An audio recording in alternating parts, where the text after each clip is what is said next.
Aoudou billahi minash shaitanir rajim, bismillahir rahmanir rahim. Musulmans, musulmanes de France, encore une fois au nom de Musulmans de France, je vous souhaite la bienvenue à cette 35e rencontre annuelle des musulmans de France. C'est toujours un plaisir, un honneur, une grande émotion de vous retrouver, vous qui avez traversé la France et même l'Europe pour nous rencontrer ici aujourd'hui. Alors, on m'a donné l'information que notre cheikh Issam El-Bachir était souffrant actuellement et qu'il ne pourra pas assister à cette conférence initialement prévue. Mais nous avons toujours un autre grand cheikh qui traverse la France au quotidien, chaque année. Ce cheikh, vous le connaissez tous, ce grand professeur, ce prédicateur, ce conférencier qui est Hassani Hussein.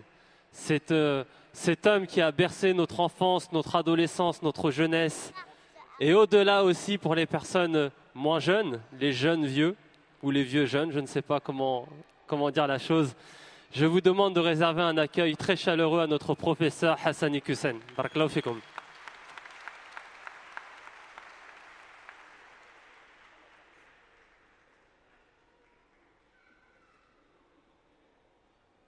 Ami Hassan, mon frère, salam alaikum, c'est vraiment un plaisir d'être à tes côtés aujourd'hui. Je me souviens, il y a une dizaine d'années, je suis arrivé ici au Bourget pour la première fois. J'ai rencontré ce qui était la RAMF. On m'a dit, c'est un frère que je connais, il m'a dit, viens, il y a un rassemblement des musulmans, ça va être bien, tu vas découvrir plein de choses. Et le premier ou la première personne que j'ai rencontrée qui m'a marqué, c'était toi. À l'époque, tu étais très investi dans la JMF ou EMF, j'ai un doute. Et je t'ai rencontré, j'avais pris un selfie avec toi. Et c'était le début des selfies, de la technologie. Et cette photo, je l'ai toujours allée dans mon ordinateur. Moi, on était plus jeunes, beaucoup plus jeunes. Moi, j'étais un adolescent et toi, tu étais un jeune. Et aujourd'hui, c'est un honneur, c'est vraiment une fierté, un plaisir de me retrouver à tes côtés. Parce que ce jour-là, je t'avais rencontré et après, j'ai continué à te suivre, à écouter tes conférences, tes cassettes à l'époque. Puis après, tu as monté ta chaîne YouTube, ta page Facebook. Et c'est toujours un plaisir pour te suivre. Et je pense que c'est le cas de milliers, de millions de personnes qui sont en France. Alors, cette intervention, elle va être particulière parce qu'on va donner la possibilité au public de te poser des questions, les questions de votre choix. Vous avez un numéro qui s'est affiché sur les écrans. Alors, n'hésitez pas à envoyer un SMS. Les questions seront sélectionnées et je pourrai les poser directement au professeur Hassani Hussein. Alors, en face de toi, tu as les musulmans de France. Est-ce que tu aurais un mot à leur adresser, professeur? Bismillahirrahmanirrahim. Assalamu alaikum wa rahmatullah. Que Dieu te bénisse, Youssouf, et bénisse toute cette jeunesse musulmane qui s'est déplacée, qui encore demain va se déplacer pour assister à cette rencontre annuelle des musulmans de France. C'est la 35e, c'est ça? Espérons, Inch'Allah, qu'elle va encore durer 35 ans, voire plus, parce que nous avons besoin de cette activité, ne serait-ce que pour rencontrer des gens comme toi une fois dans l'année. La France est un grand pays et là on a des musulmans de presque toutes les villes de France. Et croyez-moi que pendant 3 jours on serre des mains, on se fait des accolades, on se rappelle des souvenirs. Oui, c'est important qu'on sache que nous sommes une communauté musulmane, en plus d'être une communauté française. Comment voulez-vous que cette communauté perdure et se développe s'il n'y a pas des occasions comme ça? Et l'idéal serait qu'il y en ait plus. Mais bon, faisons du local, du régional, mais en tout cas cette rencontre annuelle des musulmans de France, que certains ont appelé le pèlerinage des musulmans de France, nous permet, alhamdulillah, de nous rencontrer, d'échanger.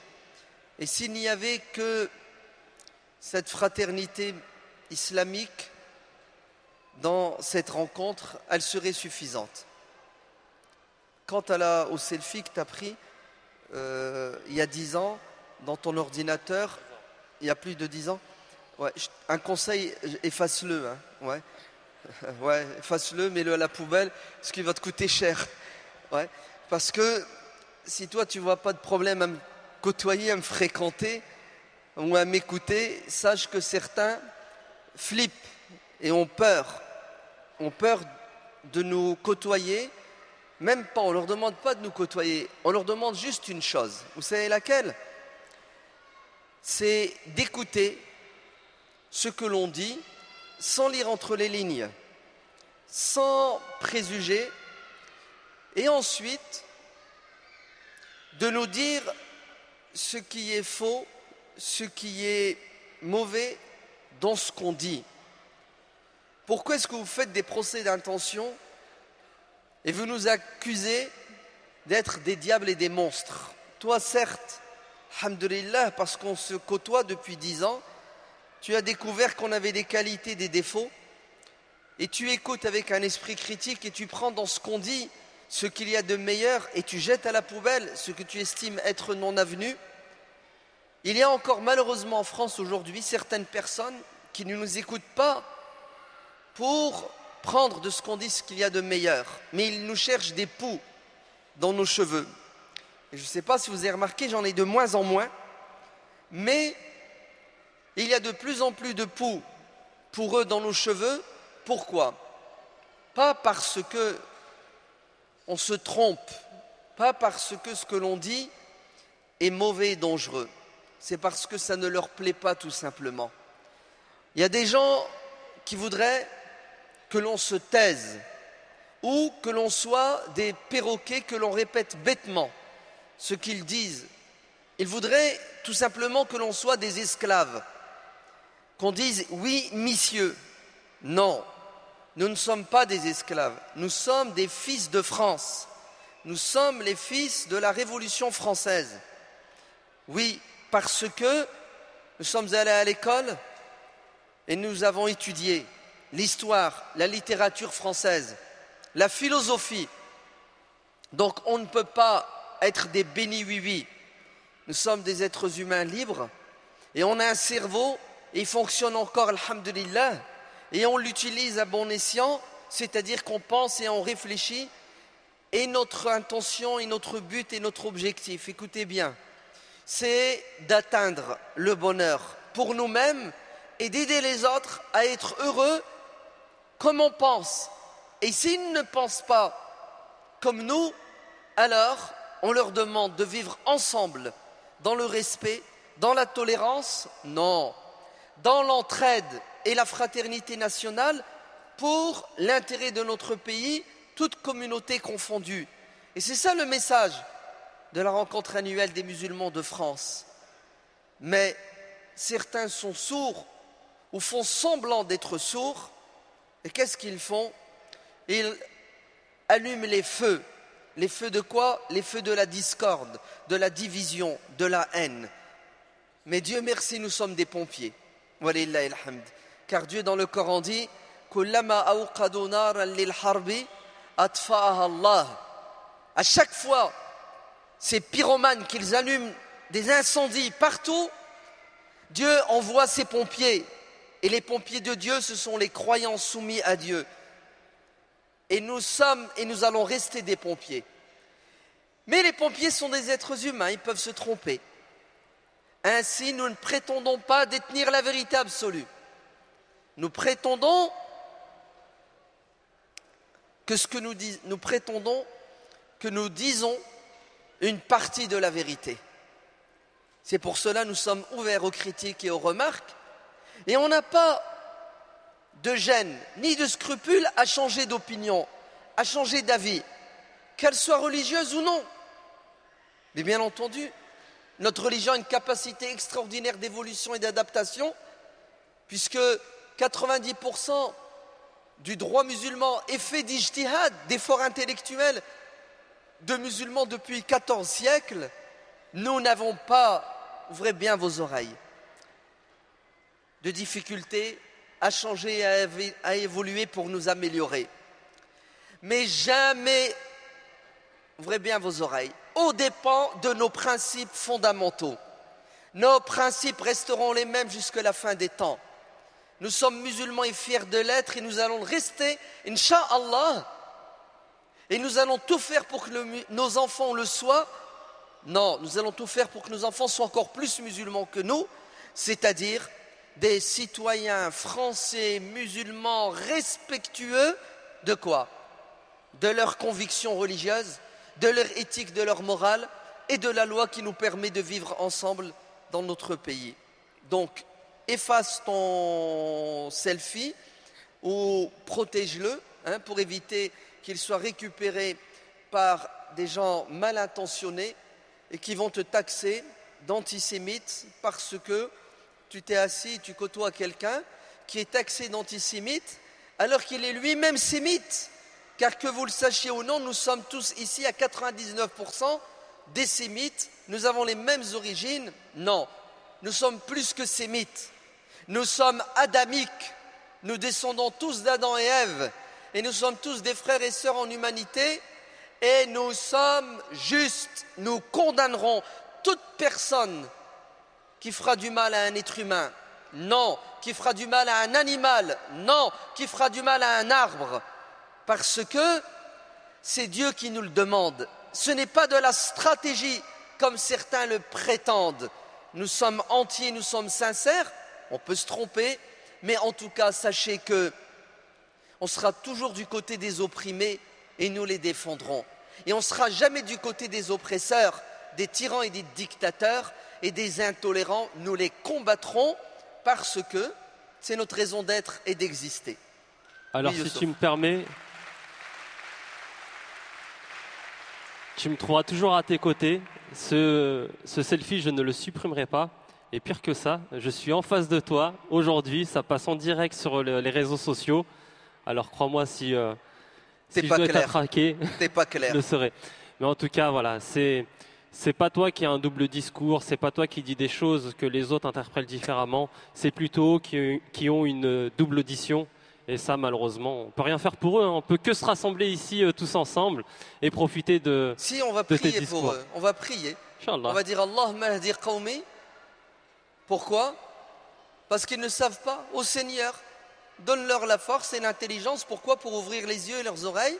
Parce que les pauvres, ils sont victimes, ils ne savent pas. Alors, tu as parlé de la division qui pouvait unir les Français, y compris les Français de confession musulmane et ceux qui ne le sont pas. Et justement, j'ai une question là qui a été envoyée, et je sais qu'elle va te plaire.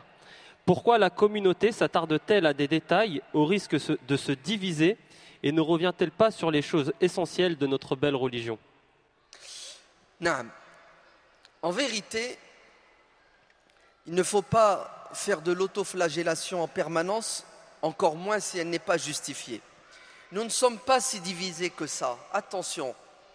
Alhamdulillah, nous sommes, ouvrez bien vos oreilles, unis sur l'essentiel.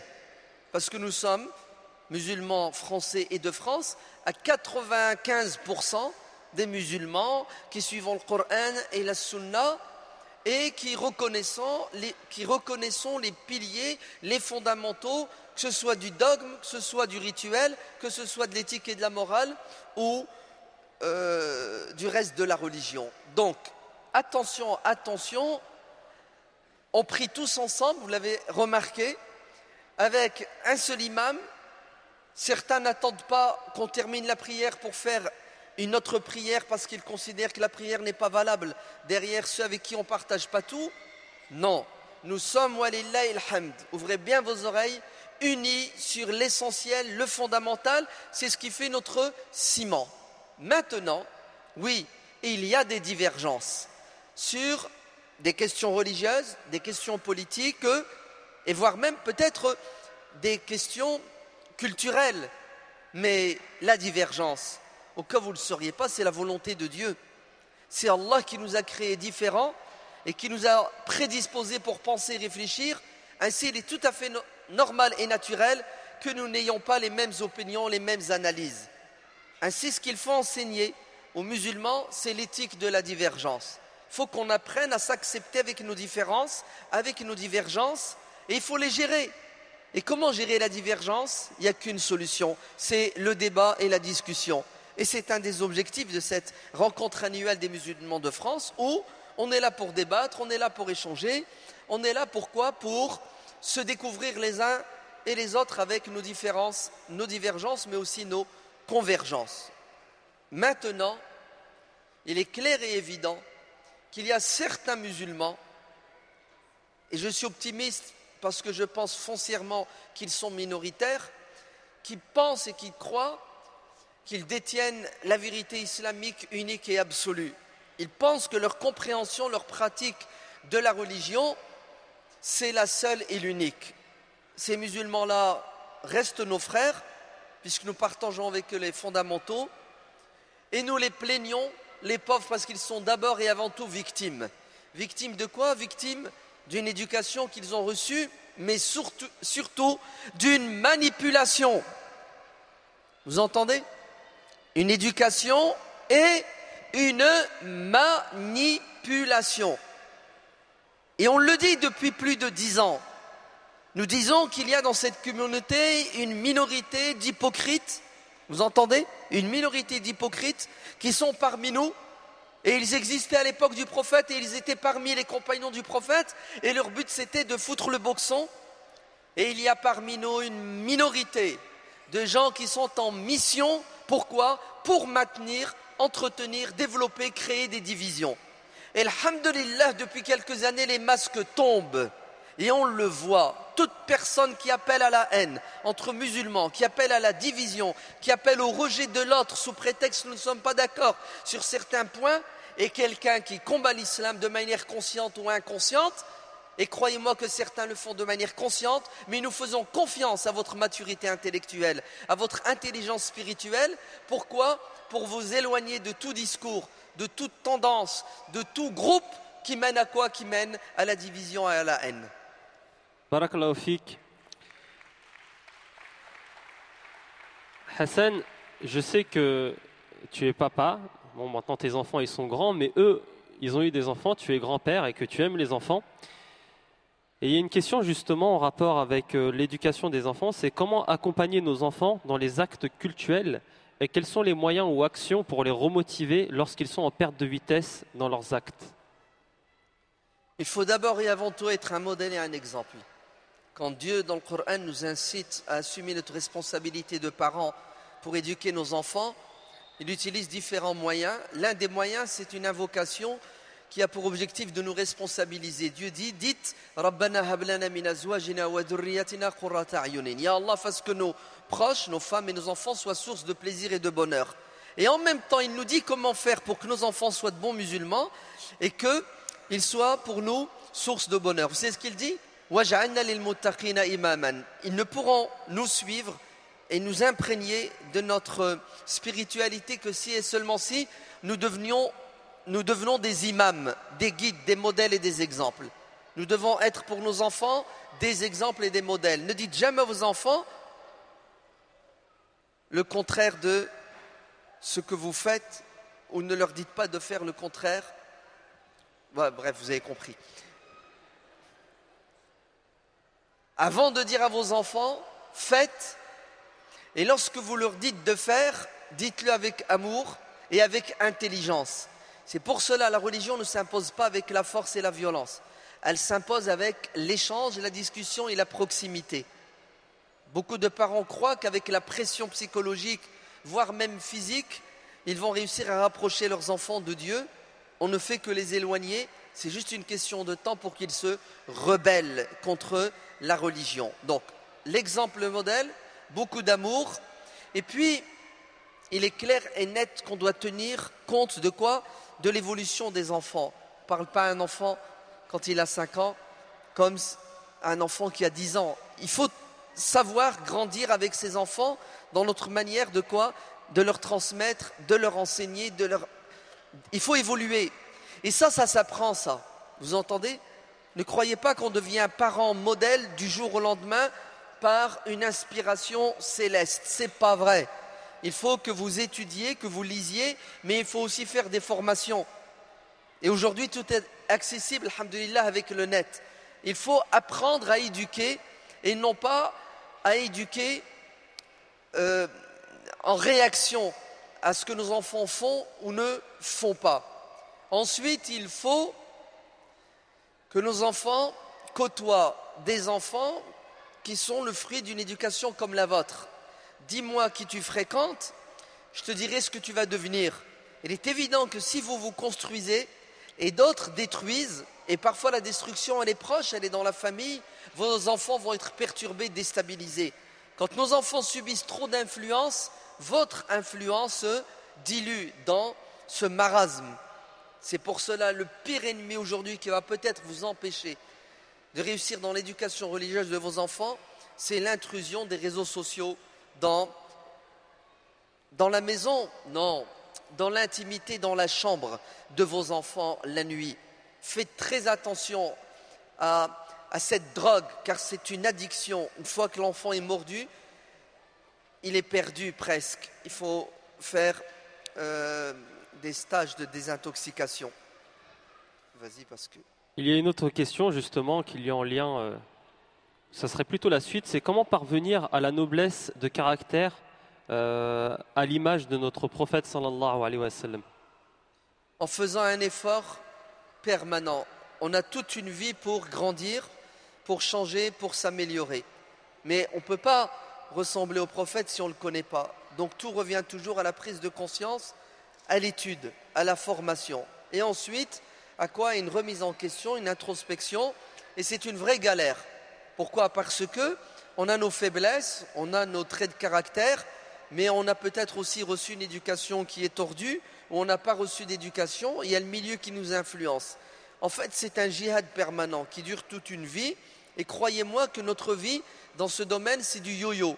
Un coup ça va, un coup ça va pas. 2 pas en avant, 1 pas en arrière, parfois même 10 pas en arrière. Mais il ne faut jamais désespérer, il faut toujours essayer de se remettre debout et de combattre notre ennemi numéro 1 qui est notre ego, l'ennemi numéro 2 qui est le nefs et l'ennemi numéro 3 qui est le milieu dans lequel nous baignons au quotidien qui parfois a un impact sur nous terrible. Comment renforcer notre amour pour Dieu et pour les autres envers nos époux, nos enfants, notre entourage, autrui, et comment réanimer un cœur éteint? L'amour pour Dieu, c'est d'abord prendre conscience que nous venons de Dieu et que nous allons retourner vers lui. Si vous ne pensez pas à l'au-delà, vous allez vous oublier dans les méandres de la vie d'ici-bas. Ce que Dieu reproche à l'être humain, c'est la rafla, l'insouciance, l'inconscience. On oublie ce pourquoi nous avons été créés. Nous avons été créés pour l'éternité et la vie d'ici-bas n'est qu'un passage. Et parfois, on part avant même qu'on... On part par surprise, on ne s'y attend pas et on disparaît.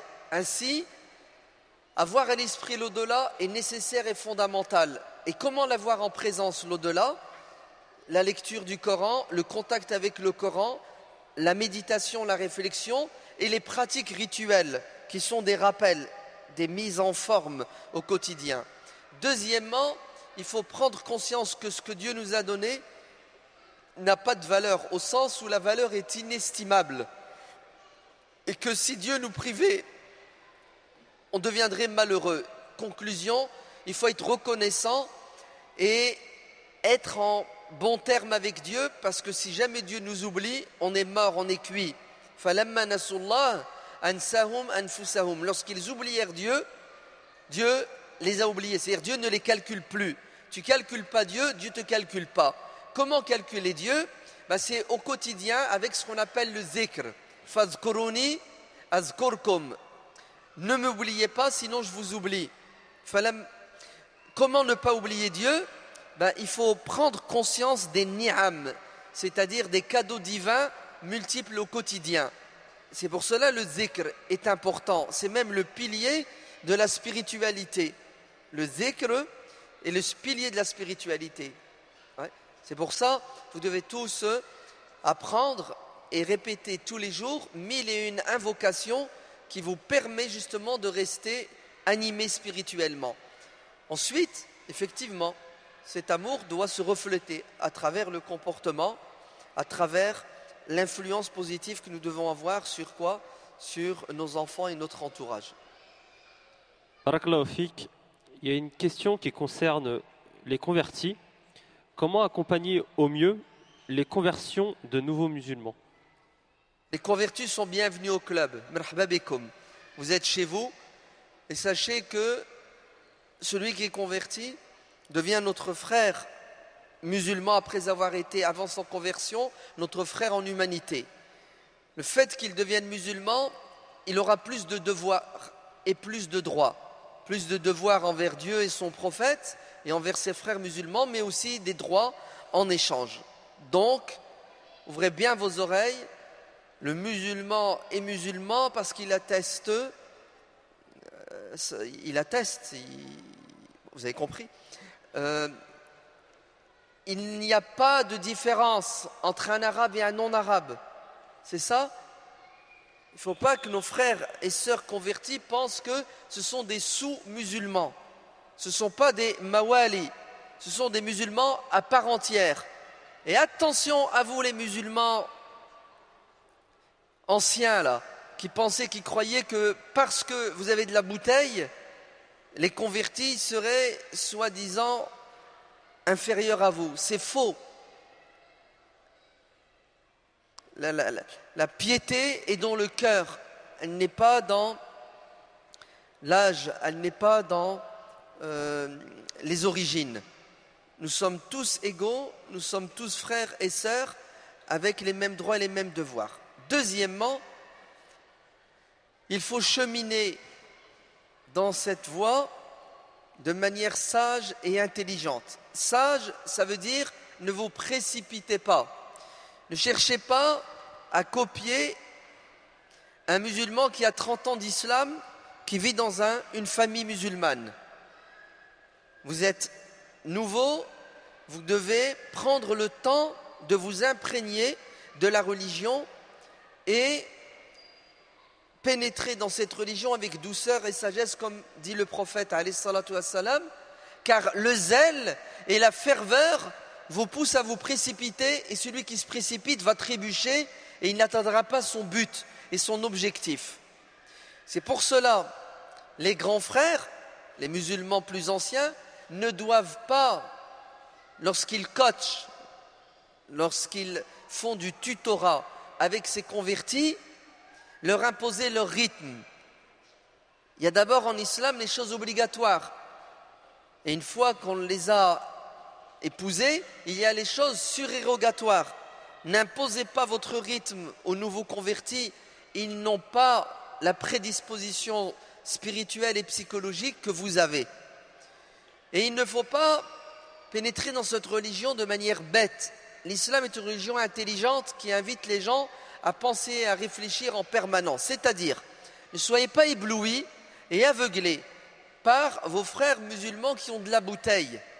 Mais sachez, gardez vos distances et avoir votre esprit critique. Par rapport à quoi? Par rapport à la pratique des musulmans. Car l'habit ne fait pas l'imam. C'est très important. Car beaucoup de convertis s'identifient à ceux qui les ont aidés à se convertir ou à ceux qui les accompagnent. Et parfois, ils ont des déceptions quand ils voient des dysfonctionnements. Ensuite, vous ne devez pas, en vous convertissant à l'islam, vous éloigner de votre famille. Ce n'est pas parce que votre famille n'est pas musulmane qu'elle est automatiquement anti-musulmane. Votre famille reste votre famille et votre famille, vous lui devez, vous avez des droits, des devoirs envers elle, surtout vos parents non musulmans. N'entrez pas en conflit avec eux, même si parfois votre famille ne comprend pas votre conversion et réagit violemment. Ayez de la compassion envers eux. Ils sont les pauvres victimes de la pression, de l'ignorance, voire même parfois de certaines exactions de la part de musulmans. Soyez sages, gardez le contact avec eux et ne cherchez surtout pas à les convertir avec des débats et avec du prosélytisme qui n'a pas de sens. Cherchez plutôt à apaiser leur cœur et leur conscience. Avec quoi? Avec votre sagesse et votre pratique intelligente de la religion. Et puis, ne confondez pas l'islam avec la culture des musulmans. Ne devenez surtout pas des Arabes ou des Africains ou des Turcs en vous convertissant en islam. Restez français de culture française parce que l'islam épouse et intègre toutes les cultures et les respecte et les encourage. Juste, vous mettez de côté ce qui est contraire dans votre culture aux piliers, aux fondamentaux, aux évidences de l'islam. Barakallahu fik. J'ai des questions concernant les épreuves Comment préserver sa foi et la confiance que l'on a en Dieu quand de lourdes épreuves s'enchaînent et perdurent? Et également, comment devenir patient face à l'épreuve? Que Dieu nous donne la force de rester musulmans. Vous entendez, c'est important parce que notre prophète, d'après Salama, l'invocation qu'il faisait le plus souvent, c'était Ya muqallib al-qulub, sabbit qalbi ala dinik. Ya Allah, fasse que je reste musulman. Allez, si le prophète implorait Dieu en ces termes, le prophète ne faisait pas de cinéma, hein, vous le savez ça. Quand il faisait l'invocation, il la faisait sincèrement. C'était pas de la figuration. Donc, si le prophète est en danger, si le prophète n'a aucune garantie de rester, de mourir musulman, qu'est-ce que vous pensez? Les bananes sont chez nous à l'intérieur. C'est la 5G là bientôt. Vous entendez? C'est puissant, non? Vous ne trouvez pas? La tentation, la pression, elle est terrible. Elle est forte. Hein, les ondes sont partout. Moi, je me souviens, il y a 40 ans, pour faire du haram, c'était dur. Il fallait le chercher, il fallait faire des efforts. C'était toute une stratégie. Aujourd'hui, il est chez toi, n'importe quand, n'importe quelle heure, n'importe comment. On doit prier 10 fois plus en privé avec notre cœur.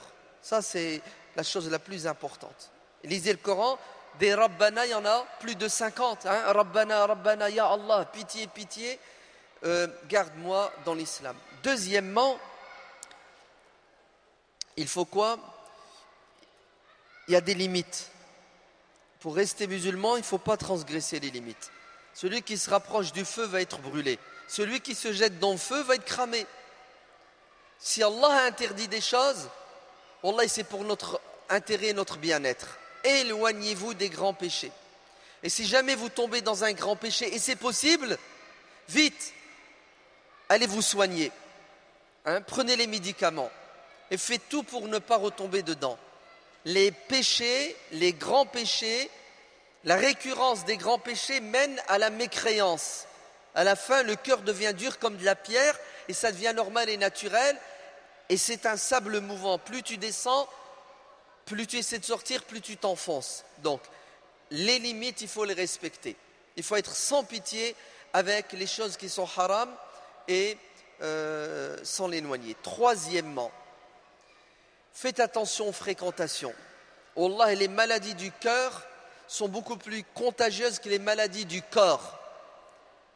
Faites attention à vos fréquentations. Ouais. Côtoyez, fréquentez de manière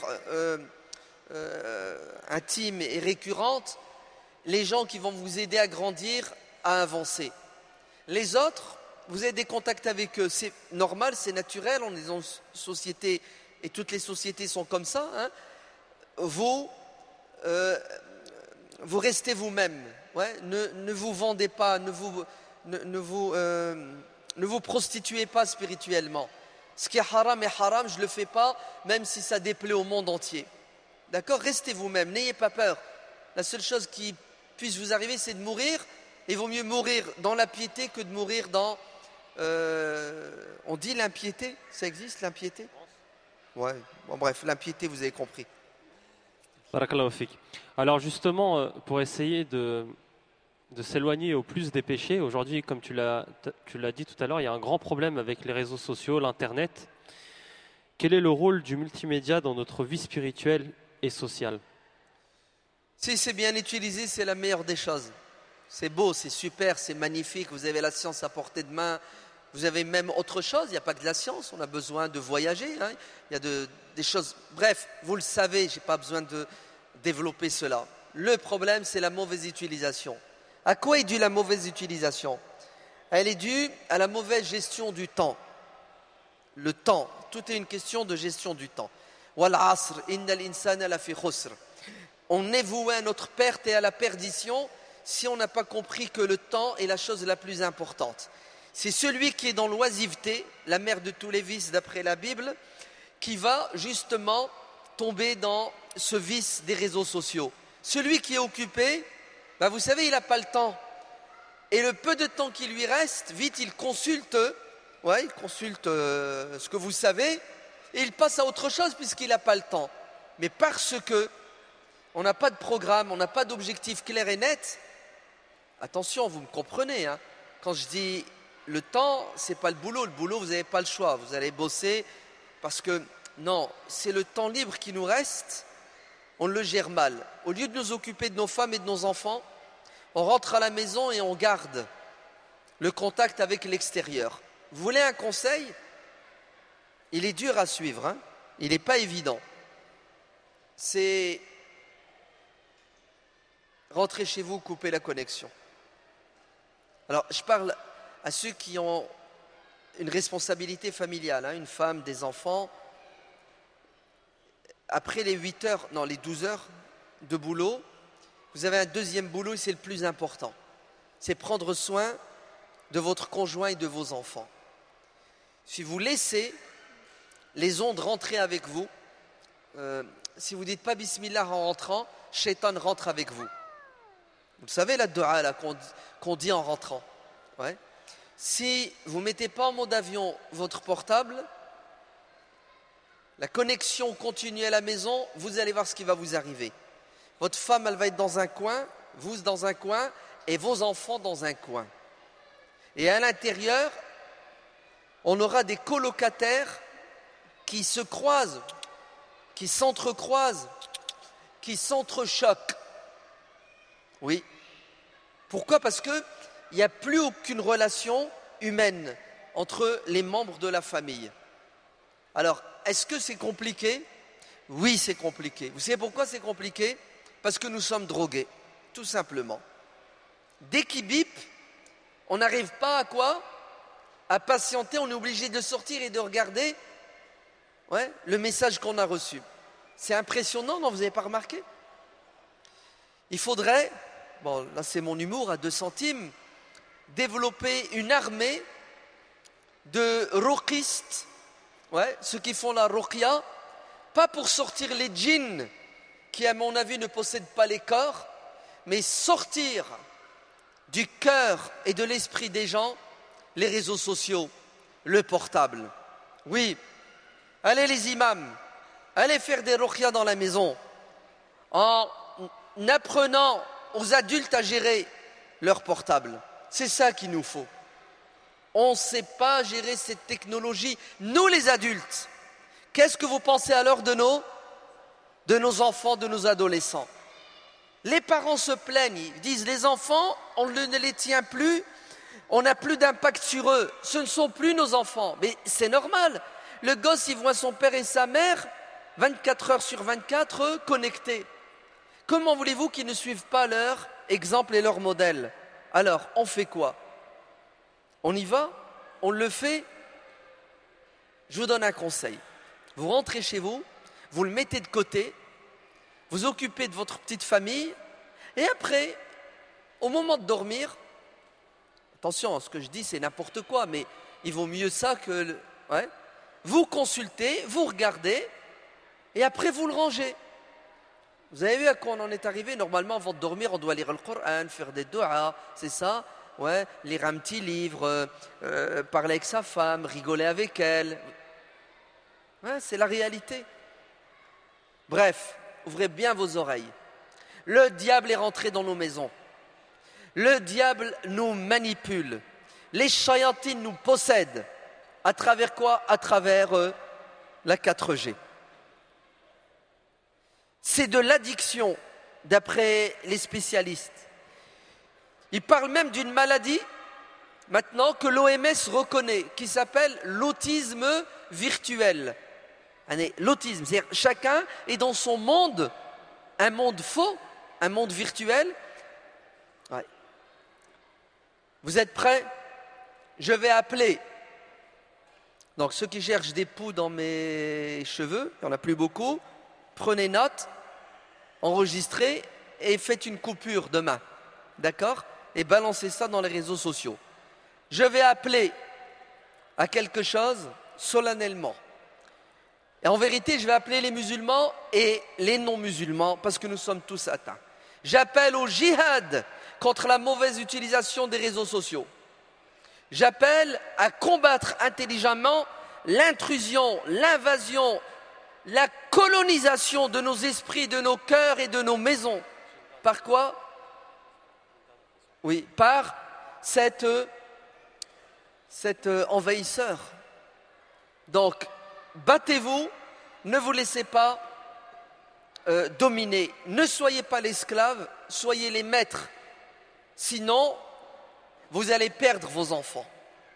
Vous allez perdre vos enfants. Vous encore, adultes, vous allez plus ou moins réussir. Mais nos enfants sont en danger de mort spirituelle, sociale, familiale, psychologique, tout ce que vous voulez comme hic. Il y a une personne qui t'adresse un message. Cheikh Hassan, je voulais vous demander pardon, car parfois je vous ai blâmé sur différents thèmes que vous avez traités et j'ai été injuste. Cette personne vient d'envoyer le message et je voulais te... Alors, il n'y a pas de souci pour vous pardonner, ça ne coûte rien. Au contraire, ça rapporte beaucoup. Juste une chose, si vous voulez que je vous pardonne à 100%, ce que je vais dire, vous n'êtes pas obligé d'être d'accord, hein, mais je dis ce que je veux. Je dis ce que je veux? Non, mais au cas où il y aurait une censure. T'assumes tes responsabilités, hein, frère. J'assume, mon frère. Ouais. Arrêtez, s'il vous plaît, de mettre le mot cher partout. Il y en a marre. N'importe quel rigolo aujourd'hui qui a 2 poils sur son manteau et 2 cheveux qui se battent en duel sur son crâne, on l'appelle cheikh. Tout est mélangé. Vous entendez? Les chouyours, ils sont pas là. Ils sont pas là. Ils n'ont plus de visa, je crois, non? Bon, arrêtez, déconne pas. On a des chouyours en France. Mais en tout cas, c'est pas nous. Nous ne sommes pas des chouyours. Vous savez qu'est-ce que nous sommes? Nous sommes des gens qui essayons d'aider les autres en nous aidant nous-mêmes à quoi? À réfléchir, à penser, à suivre le chemin de Dieu. Nous ne sommes pas des chouyours. Mais je vous le dis sincèrement, hein, parce que vous allez être déçus. Oui, parce qu'un cheikh, c'est quoi? C'est un modèle, c'est un exemple, c'est quelqu'un qui a la science. Allez, vas-y, tu mets tous tes œufs dans le panier du cheikh. Et le cheikh, tu découvres que c'est un pseudo-cheikh, un quart de cheikh. Attention, Allah yabarak fikoum, c'est la dernière? Oui. Deuxièmement, oui, et alors, c'est quoi le problème? Si je répète bêtement ou intelligemment ce que certains savants disent et vous n'êtes pas d'accord avec, si vous devez conspuer, exclure de l'islam, de la communauté musulmane, de votre esprit, de votre cœur, quelqu'un qui a une opinion que vous ne partagez pas, vous allez vous retrouver seul. Vous entendez? N'ayez pas peur des opinions différentes, n'ayez pas peur de la divergence. Ce que vous devez faire, c'est écouter avec un esprit critique et ensuite donner votre opinion, votre avis. Et ensuite, on continue à vivre dans le respect malgré nos différences et nos divergences. Et effectivement, pas mal de personnes, d'après les réseaux sociaux, parce que moi, je ne suis pas au courant, mais on me fait des rapports, ont dégainé toutes les armes chimiques possibles et inimaginables qui existent sur le marché pour me tirer dessus parce que j'ai dit que vous pouvez emprunter auprès des banques pour acheter vos maisons et vous pouvez emprunter auprès des banques pour faire du business parce que pour certains savants musulmans, les intérêts bancaires ne sont pas le riba haram. Et ils t'ont dit, c'est fini, il a autorisé le riba. Bande de rigolos. Le riba est haram, celui qui dit que le riba est halal est un mécréant. Ça va? C'est bon? C'est clair? Wa ahallallahu al-bay'a wa harrama al-riba. C'est bon, je tourne la page ou vous voulez que je le répète? Cependant, qu'est-ce que le riba? Pour la majorité de nos savants, dont notre cheikh, le pape des musulmans du 21e siècle, Cheikh Youssouf al-Qardawi, l'intérêt bancaire, c'est du riba, il est haram. Vous entendez ce que je vous dis? Très bien. Maintenant, comme nous sommes des musulmans libres et indépendants et on a un cerveau, et malgré tout l'amour et le respect que nous avons pour notre Cheikh Youssouf al-Qardawi, il y a d'autres chouyours qui pensent le contraire. Et moi qui vous parle, écoutez, après 30 ans, j'ai changé d'opinion et d'avis. Pas parce que j'ai inventé une opinion, c'est parce que l'opinion contraire, pour moi, est beaucoup plus logique et convaincante et beaucoup plus nécessaire et pragmatique pour les musulmans de France et de Navarre et de toute l'Europe. Maintenant, vous n'êtes pas d'accord. Ça ne me dérange pas, ça ne m'empêche pas de dormir.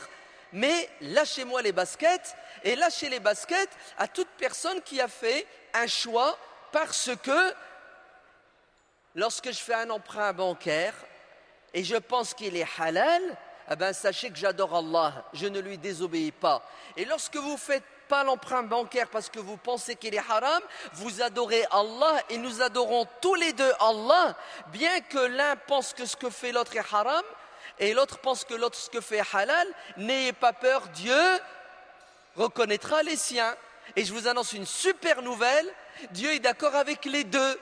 Pourquoi? Parce que celui qui fait un ijtihad, Allah le récompense, et celui qui tape dans le mille, et seul Dieu sait celui qui a tapé dans le mille, Dieu le récompense doublement.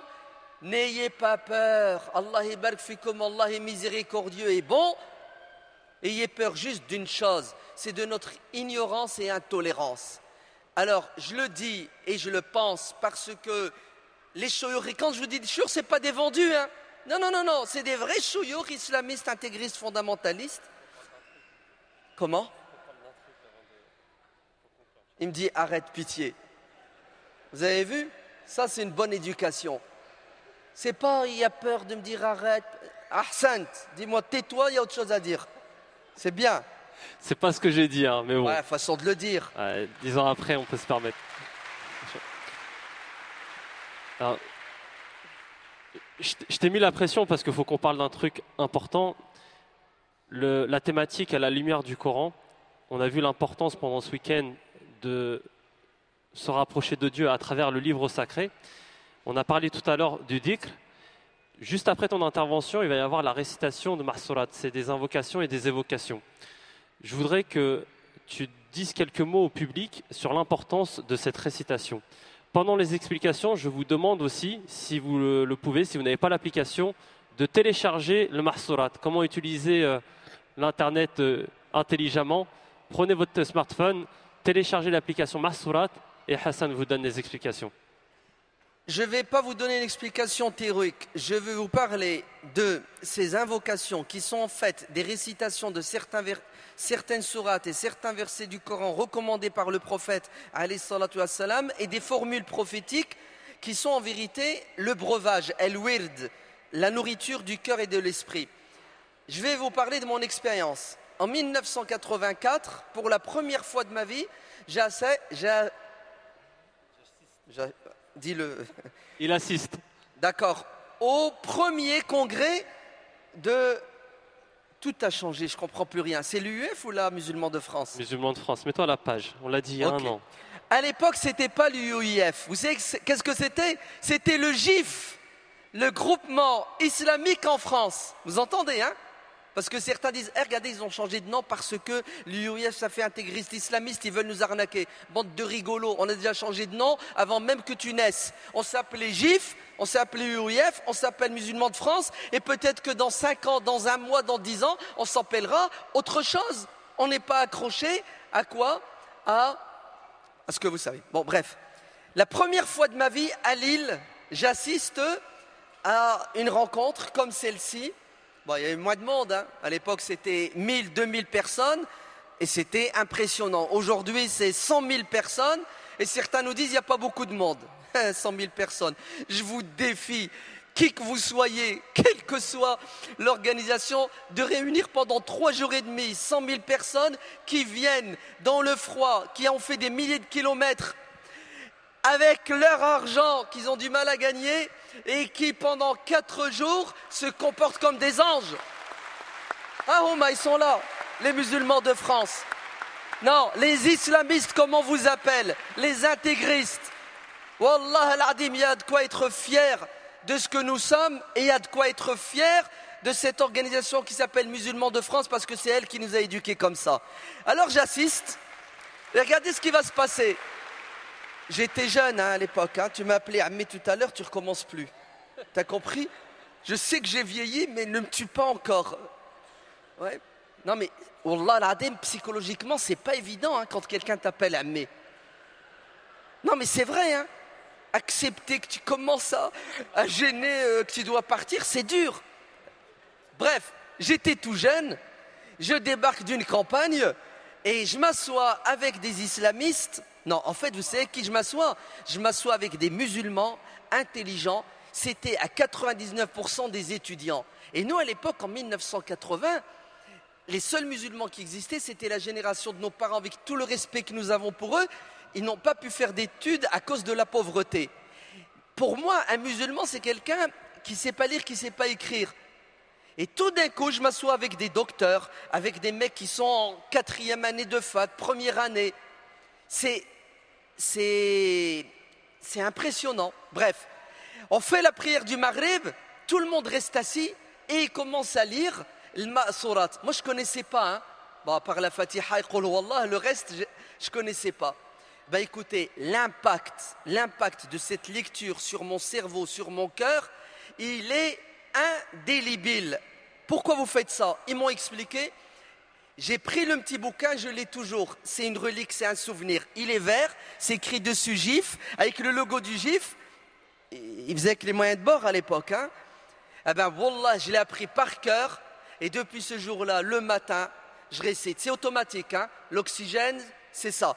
Le soir, et je vous assure, ouvrez bien vos oreilles. Je parle surtout aux jeunes, pas aux anciens combattants qui sont accrochés durs comme fer au wird. Écoutez les jeunes, wallah, si vous n'avez pas votre si vous n'avez pas votre ma'surat le matin, ça va, vous me suivez? Ouais. Si vous n'êtes pas tous les matins en quête de lire Qul Huwallah 3 fois, les invocations, vous n'allez pas tenir. Vous n'allez pas tenir.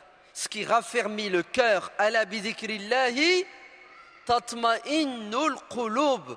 C'est réel. Quand vous dites A'udhu bi kalimatillahi tammati min sharri ma khalaq 3 fois le matin, vous appelez Dieu et vous lui dites Ya Allah, s'il te plaît, ne m'abandonne pas aujourd'hui.